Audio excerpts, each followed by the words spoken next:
நான் மாறினால் என்னை சுற்றி இருக்கும் எல்லாம் மாறும். சிலவற்றை நான் ஏற்றுக்கொள்கின்ற பொழுது என் வாழ்க்கையை நான் மாற்றிக்கொள்கிறேன். சிலவற்றை ஏற்றுக்கொண்டால் மட்டுமே வாழ்க்கையில் மாற்றம் நிகழும். நாம் மாறும்போது நம்மை சுற்றி இருக்கும் நம் வாழ்க்கை மாறும். மிராக்கிள். எது தருகிறீர்களோ இந்த பிரபஞ்சம் அதை உங்களுக்கு திருப்பி தரும். நீங்கள் மரணத்தை தேடுகிறீர்களா? மரணம் உங்களை தேடும். கீழே விழுந்துருவீங்க. உங்கள் மனம் மிக பிரபஞ்சத்தோடு அது கனெக்டட். இது நான் சொல்லுவது சத்தியம். இது சயின்ஸ். இது ஒன்றும் நம்பிக்கையின் பார்ப்பட்டு நான் சொல்லலை. இது சயின்ஸ். Hi all. பிரபஞ்சத்தை பற்றி நம்ம எவ்வளோ பாசிட்டிவாக சொன்னாலும் இன்னும் நிறைய டவுட்ஸு, இன்னும் நிறைய அதிகமான கேள்விகள் வந்துக்கிட்டே தான் இருக்குது. எனக்கு பிரச்சனை மட்டும் முடியவே மாட்டேதுங்க. நான் அந்த ப்ராக்டிஸ் பண்ணுறேன், இந்த ப்ராக்டிஸ் பண்ணுறேன், எதுவுமே எனக்கு ஒர்க் அவுட் ஆக மாட்டேங்குதுங்க அப்படின்னு சொல்லி நிறைய பேர் புலம்புறது உண்டு. ஈவன் என் கிளாஸில் இருந்து நான் அவங்களுக்கு அவ்வளோ தெளிவாக புரிய வச்சா கூட மறுபடியும் சேம் டவுட்டே கேட்பாங்க. ஸோ என்னென்னா அவங்க மனநிலைமை உடனே இன்ஸ்டண்ட்டான சில மாற்றங்களை எதிர்பார்க்குது. அதை கொடுக்க யூனிவர்ஸ் லேட் பண்ணுறதுன்றதுனால அவங்களுடைய அந்த ஒரு நம்பிக்கைத்தன்மை இழக்கப்படுகிறது. ஸோ இதுக்கு என்ன பண்ணலாம் அப்படின்றதுக்கான ஒரு சொல்யூஷன் தான் நாங்கள் இப்போ சொல்ல போகிறோம். ஸோ வீடியோக்குள்ளே போகிறதுக்கு முன்னாடி ஆஸ் யூஷுவல் கண்டிப்பாக நீங்கள் இந்த கிளாஸை பற்றி கண்டிப்பாக தெரிஞ்சுக்கணும். ஏன்னா நிறைய மிராக்கிள்ஸுங்க. இதன் மூலயமாக நிறைய சக்ஸஸ் கிடச்சிக்கிட்டே இருக்கா. அப்படி சின்ன சக்ஸஸ், பெரிய சக்ஸஸ் இப்படி கிடச்சிக்கிட்டே இருக்குது. ஏன்னா உண்மையான ஒரு விஷயம் நடக்கும்போது பல மக்கள் எங்கெங்கேயோ போய் ஏமாந்துட்டு இவ்வளோ விஷயங்கள் இங்கே நடக்குது அப்படின்றத ஆச்சரியத்தோடு ஷேர் பண்ணும்போது எனக்கே ஆச்சரியமாக இருக்குது. ஈவன் தோ ஒரு 4 lakhs கிட்டத்தட்ட செலவு பண்ண ஒரு சிஸ்டர் வந்து என்கிட்ட வந்து ரொம்ப சாட்டிஸ்ஃபைடாக சொன்னாங்க. அப்போது எல்லாருமே என்ன சொல்கிறாங்கன்னா, நீங்கள் இன்னும் நிறைய பேருக்கு ரீச் பண்ணுற மாதிரி சொல்லுங்கள் அப்படின்ற மாதிரி. கண்டிப்பாக நிறைய பேர் ஆன்லைனில் தப்பாக நடக்குது, இது பொய்யா இருக்குது, சில இதெல்லாம் பொய் அப்படின்ற மாதிரி நினச்சிட்டு இருப்பாங்க. பட் உண்மையான விஷயத்த உண்மையான முறையில் கரெக்டான ஒரு வழியில் பண்ணும்போது சக்ஸஸ் கிடைக்குதுன்றது எந்த வித மாற்றமும் கிடையாது. அண்ட் ஸோ அதனால தான் ஸ்ட்ராங்காக இந்த கிளாஸஸை நான் உங்களுக்கு ரெக்கமெண்ட் பண்ணுறேன். May 27th பிரம்ம முகூர்த்தம் கிளாஸ் ஆரம்பிக்குது. அதே நாள்லேயே மணி அட்ராக்ஷன் கிளாஸும் ஸ்டார்ட் ஆகுது. அண்ட் உங்களுக்கு 3 month லைஃப் கோச்சிங் வேணும்னாலும் மேலே தெரியுற வாட்ஸ்அப் நம்பர் மூலமாக ரெஜிஸ்டர் பண்ணிக்கோங்க. அது மட்டும் இல்லைங்க, நாளைக்கு ஃப்ரீ லைவ் ஒர்க் ஷாப் நடக்க போகுது. தட் இஸ் மார்னிங் 11 மணிலேருந்து 12 வரைக்கும் சனிக்கிழமை நாளைக்கு நடக்க போகுது. ரீப்ரோக்ராமிங் யுவர் சப்கான்ஷியஸ் அப்படின்ற தலைப்பில். ஸோ யாருக்கெல்லாம் என்னால் காசு கட்டி வர முடியல அப்படின்றவங்க you can attend that class also. And அந்த நம்பர் மூலிமா ரெஜிஸ்டர் பண்ணிக்கோங்க. என்னுடைய போஸ்ட்டில் நான் லிங்க் அனுப்புகிறேன். அந்த லிங்க் மூலிமா வாட்ஸ்அப்பில் ஜாயின் பண்ணிக்கலாம். அண்ட் ரொம்ப லிமிட்டட் சீட்ஸ் தான். நிறைய ஏற்கனவே ஜாயின் ஆகிட்டாங்க. ஸோ மேக்ஸிமம் எந்த அளவுக்கு நீங்கள் ரஷ் அப் பண்ணுறீங்களோ அந்த அளவுக்கு சீக்கிரமாக ஜாயின் பண்ணிக்கோங்க. அண்ட் பல நாட்கள் பல வருஷங்களாக நடக்காத பல அதிசயங்களை சொல்லும்பொழுது நமக்கே ஒரு ஆச்சரியமாக இருந்தது. இன்றைக்கி காலையில் ஒருத்தவங்க எனக்கு ஷேர் பண்ணியிருந்தாங்க. ஆக்சுவலி 53 வருஷமாக அவங்க மேரேஜ் லைஃப் எப்படி போயிட்டுருக்கு அப்படின்னா, அவர்கிட்ட கெஞ்சிருக்காங்க. அந்த அன்பு, லேடிஸ் பெரும்பாலும் எமோஷ்னலி அந்த ஜென்ஸ் கிட்ட கெஞ்சுறது தானே. எப்பொழுதுமே எனக்கு நீங்கள் என் கூட அன்பாக பேசணும், என் கூட முக்கியத்துவம் கொடுக்கணும், இப்படி தான் பல பெண்கள் எதிர்பார்த்துக்கிட்டே இருக்கும். அது ஒன்று தான் நம்ம எதிர்பார்ப்போம். பட் அதை அவங்க கொடுக்கறதுக்கு மறுத்துருவாங்க. அதனால் பிரச்சனைகள் போய்கிட்டே இருக்கும். மிஸ் அண்டர்ஸ்டாண்டிங், இடைவெளி எல்லாமே போகும். ஸோ அவங்க ரொம்ப தீவிரமாக எல்லாத்தையும் கெஞ்சி பார்த்தாச்சு, கூத்தாடியாச்சு, எல்லாம் பண்ணியாச்சு. ஸோ என்ன பண்ணிட்டாங்க, சரி ஓகே, ஏதோ இவ்வளோ நாள் நான் போராடிட்டேன், இனிமேல் நான் எதுவும் பண்ண போகிறதில்ல, என் வேலையை நான் பார்க்குறேன், நான் ஏதாவது எனக்கு முன்னேற்றத்துக்கு நான் ட்ரை பண்ணுறேன் அப்படின்னு சொல்லிட்டு அவங்க வேலையை பார்க்கும்போது அவர் இத்தனை நாட்களாக அவர் செய்து வந்த பல விஷயங்களை மாற்றி இப்போது அவங்க 2 பேரும் நல்ல சுமூகமாக பேசுகிறதாக ரொம்ப சந்தோஷமாக காலையில் ஷேர் பண்ணியிருந்தாங்க. கிளாஸ்க்கு பல பேருக்கு இது மோட்டிவேட்டாக இருந்தது. எப்படின்னா, அந்த மனுஷன் வந்து வேலைக்கே போக மாட்டார், அவர் இஷ்டத்துக்கு ஏதோ ஒன்று பண்ணுவாராம்.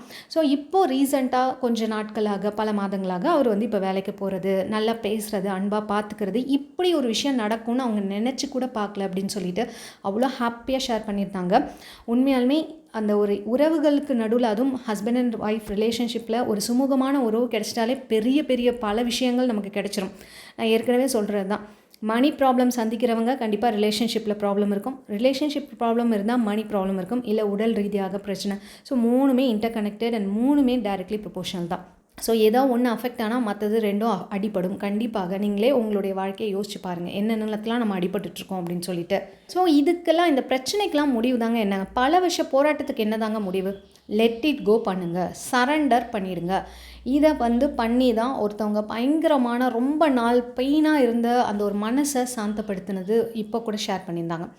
என்ன சொல்ல வரேன் அப்படின்னா, ஒரு விஷயத்துக்காக போராடிட்டிங்களா, அழுதுட்டிங்களா, எல்லாம் புலம்பியாச்சா, எல்லாம் முடிச்சாச்சு, பல வருஷமாக நடந்துச்சா, ஓகே, அப்போ யோசிங்க, இத்தனை வருஷமாக பண்ணிட்டேன், ஏதாவது ரிசல்ட் கிடைச்சிதா?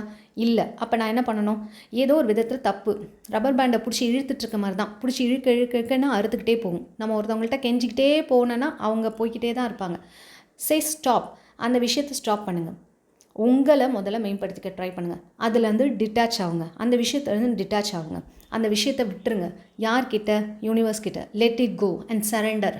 இங்கே பாரு யூனிவர்ஸ், நான் உங்ககிட்ட சரணாகதி ஆகிடுறேன். என்ன நடந்தாலும் சரி தான், அதை அக்செப்ட் பண்ணிக்கிறேன். Surrender, let it go, acceptance. 3மே உங்களுக்கு இருந்ததுன்னா நீங்கள் கேட்டதை விட பல மடங்கு உங்களுக்கு நன்மையே இந்த பிரபஞ்சம் அள்ளி வாரி வழங்கும் உங்களுக்கு. இதை நீங்கள் செஞ்சு ட்ரை பண்ணி பார்த்துட்டு கண்டிப்பாக எனக்கு கமெண்ட் பண்ணணும். ஏன்னா யாருமே இந்த ஒரு விஷயத்தை பண்ணுறதே கிடையாது. மோஸ்ட்லி என்ன பண்ணுறோம், நமக்கு விருப்பப்பட்டுச்சு, நமக்கு அது நடக்கணும், எனக்கு தெரியாதுங்க அது நடக்கணும்னு அடம் பிடிச்சா நடந்திருக்கணும்ல. அது நடக்கலை அப்படின்னா அதுலேருந்து வெளியில் வர்றதுக்கு உங்களை பக்குவப்படுத்திக்கோங்க. மனசு ஏற்றுக்க மாட்டேது அப்படின்னா மனசை கண்ட்ரோல் பண்ணுங்கள். உங்கள் மனசை நீங்கள் கண்ட்ரோல் பண்ணலன்னா அடுத்தவங்களை எப்படி நீங்கள் கண்ட்ரோல் பண்ணுவீங்க? மனசிட்ட பேசுங்க. அதை கண்ட்ரோல் பண்ணுற மாதிரி பேசுங்க. இவ்வளோ நாள் ஓடிட்ட, இதுக்கப்புறம் கொஞ்சம் அமைதியாக உட்காரு, உனக்காக பாரு, உன்னை கவனி, உனக்காக நீ என்ன வேலை செய்யணும்னு பாரு, உன்னை முன்னேற்றுறதுக்கு என்ன ஐடியான்னு பாரு அப்படின்னு பேசுங்க. அப்படி பேசி அதை ஆஃப் பண்ணி அந்த ஒரு விஷயத்தை பிடிச்சி இழுக்கிறத ஸ்டாப் பண்ணுங்கள். அதிகமாக ஃபோன் பண்ணுவீங்களா? ஸ்டாப் பண்ணுங்கள். அதிகமாக பேசுவீங்களா? ஸ்டாப் பண்ணுங்கள். அதிகமாக சண்டை போடுவீங்களா? அதிகமாக உரிமையாக எக்ஸ்பெக்ட் பண்ணிகிட்டே இருப்பீங்களா? ஸ்டாப் பண்ணுங்கள். எல்லாத்தையும் ஸ்டாப் பண்ணுங்கள். பிரபஞ்சத்துக்கிட்ட சரணாது உங்ககிட்ட விட்டுட்டேன் இந்த விஷயத்த, எனக்கு அதை கொடுக்கணும்னு நினச்சின்னா கொடுத்துரு. அண்ட் நான் அக்செப்ட் பண்ணிக்கிறேன், நீ என்ன கொடுத்தாலும் அக்செப்ட் பண்ணிக்கிறேன், நான் இதை என்கிட்டருந்து விடுவிக்கிறேன், லெட் இட் கோ பண்ணிடுறேன். இந்த 3 விஷயத்தையும் நீங்கள் பண்ணி பாருங்கள். உங்களுக்கு ரிசல்ட் ஒரே மாதத்தில், நான் சொல்கிறேன் ஒரே மாதத்தில் உங்களுக்கு நல்ல ஒரு ரிசல்ட் கிடைக்கும். முதல்ல என்ன கிடைக்கும் தெரியுமா? மன அமைதி கிடைக்கும். மன அமைதி கிடைச்சிட்டாலே மேனிஃபெஸ்டேஷன் உங்களுக்கு ஒர்க் ஆக ஆரம்பிச்சிடுச்சு அப்படின்னு அர்த்தம். மெயின் பேசிக்கே எங்கேருந்து ஆரம்பிக்குது அப்படின்னா, மனம் அலைப்பாயாமல் அது ஒரு விஷயத்தை நம்பி அமைதியான ஒரு நிலைமையில் இருக்கும் பொழுது நீங்கள் என்ன மேனிஃபெஸ்டேஷன் பண்ணாலும், எந்த மெத்தட் பண்ணாலும் அது ஒர்க் ஆகும். இது 100% ட்ரூ. ஸோ பர்வீன் சுல்தானா ஆமாம், அவங்களுடைய ஸ்பீச்சை நீங்கள் கேட்டிருப்பீங்க. அதுதான் 5 ரூல்ஸு சொல்கிறாங்க. என்னென்னா, நீங்கள் என்ன கேட்குறீங்களோ பிரபஞ்சம் கொடுக்க தயாராக இருக்குது. மாற்றம் தானாக நிகழாது, நீங்கள் தான் நிகழ்த்தணும். ஒரு விஷயம் வேணும் அப்படின்னா அக்செப்ட் பண்ணிக்கோங்க. அதே மாதிரி ஒரு விஷயம் உங்களுக்கு எதிராக நடக்குதுன்னா அதையும் அக்செப்ட் பண்ணிக்கோங்க, லெட் இட் கோ பண்ணுங்க அப்படின்னு சொல்கிறாங்க.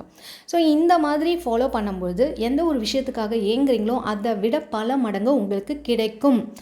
எல்லா ஃபீல்டுக்கும் இது பொருந்தும். எனக்கு இந்த ஜாப் வேணுங்க, பல நாளாக போராடுறீங்க, கிடைக்கலையா, லெட் இட் கோ பண்ணுங்கள். அப்போ இதை தவிர்த்து எனக்கு ஏதோ ஒன்று பிரபஞ்சம் கொடுக்க ரெடியாக இருக்குது, நான் அக்செப்ட் பண்ணிக்கிறேன். இந்த தீவிரமான அந்த ஒரு இது இருக்குல்ல, விரக்தி தன்மையை விட்டுருங்க. மன அமைதி பெறும்போது உங்கள் மனசு பாசிட்டிவிட்டியாக ஆகும். நிறைய நல்ல விஷயம் கேட்கும்போது, கிராட்டிடியூட் பண்ணும்போது என்ன ஆகும்னா, நீங்கள் கேட்டிங்கல்ல அப்படின்னு சொல்லி பிரபஞ்சம் அள்ளி கொடுக்க தயாராக இருக்கும். நீங்கள் அதுலேருந்து வெளியில் வரும்போது, இது தானே கேட்ட, இதானே உனக்கு சந்தோஷம், இந்தா வச்சுக்கோ அப்படின்னு சொல்லும். இன்னொரு விஷயம் என்னென்னா, பிரபஞ்சத்துக்கு பிடிக்காத ஒரு விஷயம், உங்களை இவ்வளோ தூரம் வரைக்கும் இந்த நிமிஷம் வரைக்கும் எல்லா விஷயத்தையும் கூட்டு வந்திருக்கா. யோசித்து அப்படியே பாருங்கள், எதுக்காக நீங்கள் இப்போ கவலைப்பட்டுட்ருக்கீங்க யோசிங்க. ஒரு விஷயம் சின்னதாக ஒரு கல் இருக்கும், எடுத்து கண்ணுக்கிட்ட வச்சு பெருசாக இருக்க மாதிரி பெரிய பாறாங்கல் மாதிரி பார்த்துட்ருக்கோம். சின்ன வயசுலேருந்து யோசிங்க. 3 வேளை சாப்பிடாமல் இருந்திருக்கீங்களா? ட்ரெஸ்ஸு போடாமல் இருந்திருக்கீங்களா? கையில் ஏதோ இந்த ஃபோன் வச்சு இந்த வீடியோவில் பார்த்துட்ருக்கீங்க இல்லையா? அதுக்கு உங்களுக்கு கொடுப்பின இருந்திருக்கு. அப்புறம் நம்ம ஏதோ ஒரு வசதியாக ஏதோ ஒரு தேவைகளை பூர்த்தி செய்கிற அளவுக்கு நமக்கு பணம் காசு கொடுக்குறாங்க கடவுள் இல்லையா? இந்த விஷயங்கள் எல்லாம் நம்மளை சுற்றி நல்லதை கொடுத்த பிரபஞ்சம் உங்களுக்கு வேண்டியதை கொடுக்காதா? அப்போ இவ்வளோ விஷயங்கள் செஞ்சுட்டு அது செய்யாத ஒரு விஷயத்துக்காக நீங்கள் வெறுத்துக்கிட்டு வாழ்க்கையே விரக்தி நிலையில் ஆகும்போது அது என்ன நினைக்கும்? நீங்களே யோசிங்களேன். இப்போ ஒருத்தவங்களுக்கு நீங்கள் நிறைய செய்கிறீங்க, உங்களுக்கு நீங்கள் நிறைய விஷயங்களை எல்லாம் செய்கிறீங்க, சில விஷயம் மட்டும் உங்களால் செய்ய முடியல. அப்போ யாராவது ஒருத்தர் குறை சொல்லும்போது என்ன சொல்லுங்க? இவ்வளோ விஷயம் செஞ்சேன், ஒரே ஒரு விஷயம் செய்யலை அப்படின்றதுக்காக இப்படியா பேசுவ அப்படின்னு கேட்போமா? அப்படி தான் பிரபஞ்சமும் கேட்குது. எவ்வளோ விஷயம் நீ பிறந்ததுலேருந்து கொடுத்தேன், நீ இந்த விஷயம் கொடுக்கலன்றதுக்காக என்னை நம்ப மாட்டேயே அப்படின்ற மாதிரி ஒரு ஏக்கமாக அது சொல்ல முடியாமல் கேட்டுட்ருக்கு. அதை நீங்கள் உணரணும். அமைதி நிலைமைக்கு வாங்க, எல்லாத்துக்கும் நன்றி சொல்லுங்கள். இப்படி நீங்கள் ஃபாலோ பண்ணிக்கிட்டு வரும்பொழுது அமைதியும் அந்த நிதானத்தையும் கடைப்பிடிக்கும்போது கண்டிப்பாக நீங்கள் கேட்டது 100% இல்லை 200% நான் அடித்து சொல்கிறேன் உங்களுக்கு கொடுக்கப்படும். ஸோ ட்ரை பண்ணி பார்த்துட்டு எப்படி இருக்குன்னு மறக்காமல் கீழே கமெண்ட் பண்ணுங்கள். அண்ட் நாளைக்கு லைவ் ஒர்க் ஷாப் நடக்குது. யாரெல்லாம் இன்னும் ரெஜிஸ்டர் பண்ணணும்னு நினைக்கிறீங்களோ அவங்களாம் ரெஜிஸ்டர் பண்ணிக்கோங்க. அண்ட் பிரம்ம முகூர்த்தம் கிளாஸ். அண்ட் இந்த வீடியோ பிடிச்சிருந்தா மறக்காம ஒரு லைக் போட்டுருங்க, உங்கள் ஃப்ரெண்ட்ஸ் அண்ட் ஃபேமிலிக்கு ஷேர் பண்ணுங்கள். இது வரைக்கும் சப்ஸ்கிரைப் பண்ணாமல் தான் பார்த்துருக்கீங்கன்னா சப்ஸ்கிரைப் பண்ணிட்டு பக்கத்தில் இருக்க பெல் பட்டனையும் ப்ரெஸ் பண்ணுங்கள். தேங்க்ஸ் ஃபார் வாட்சிங்.